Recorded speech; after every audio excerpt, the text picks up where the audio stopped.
এখন তো মোটামুটি নতুন আলু উঠেই গেছে, আর এই নতুন আলু দিয়ে আলুর দম হবে না তা আবার হয় নাকি? রুটি, লুচি, পরোটা সব কিছুর সঙ্গেই এই আলুর দমটা খেতে অসাধারণ লাগে। তোমাদের কার কেমন লাগে এই আলুর দমটা খেতে, সেটা কিন্তু অবশ্যই আমাকে কমেন্ট বক্সে জানিও। তো প্রথমেই কিছুটা পরিমাণে নতুন আলু নিয়েছি, আলুর খোসাগুলো আমি ছাড়াইনি। এরপর প্রেসার কুকারে 2টো সিটি দিয়ে নিয়েছি। এরপর আলুর মাঝ বরাবর কেটে নিয়েছি। এদিকে গ্যাসে একটা কড়াই বসিয়ে দিয়েছি পরিমাণ মতো সর্ষের তেল। ফোড়নে দিয়েছি একটু গোটা জিরে, 2টো শুকনো লঙ্কা, তেজপাতা, আর দিয়েছি একটু গোটা গরম মশলা। এরপর একটা মিডিয়াম সাইজের পেঁয়াজকে একটু মিহি করে কেটে নিয়ে দিয়ে দিলাম। পেঁয়াজটাকে একটু হালকা ভেজে নিচ্ছি।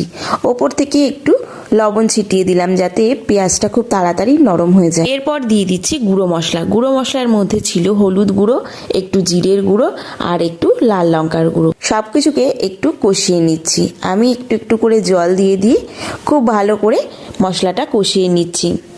দিয়ে দিচ্ছি একটা টমেটো কুচি। এরপর হাতে বেশ কিছুক্ষণের জন্য সময় নিয়ে খুব ভালো করে মশলাটাকে কষিয়ে নিতে হবে। এদিকে মশলাটাও কিন্তু খুব ভালো করে কষানো হয়ে গেছে। দিয়ে দিচ্ছি ওই সেদ্ধ করে রাখা আলুগুলোকে। এখন আলুগুলোকে দিয়েও হাতে বেশ কিছুক্ষণের জন্য সময় নিয়ে খুব ভালো করে কষিয়ে নিচ্ছি। দিয়ে দিচ্ছি উপর থেকে একটু মটরশুঁটি।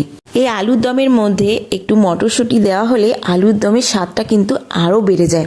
এখন আলুগুলোকে খুব ভালো করে কষিয়ে নিয়েছি। দিয়ে দিচ্ছি পরিমাণ মতো জল।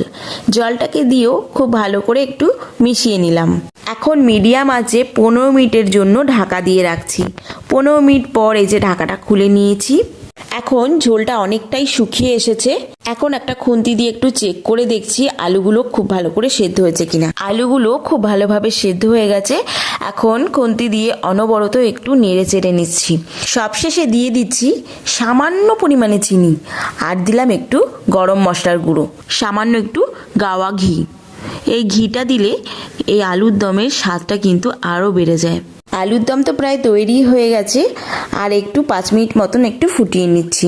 তোমরা আলুর দমে যে যেমন ঝোল খেতে পছন্দ করো সেরকম ঝোল রাখতে পারো, তবে আলুর দমটা একটু শুকনো শুকনো হলেই কিন্তু বেশ লাগে খেতে।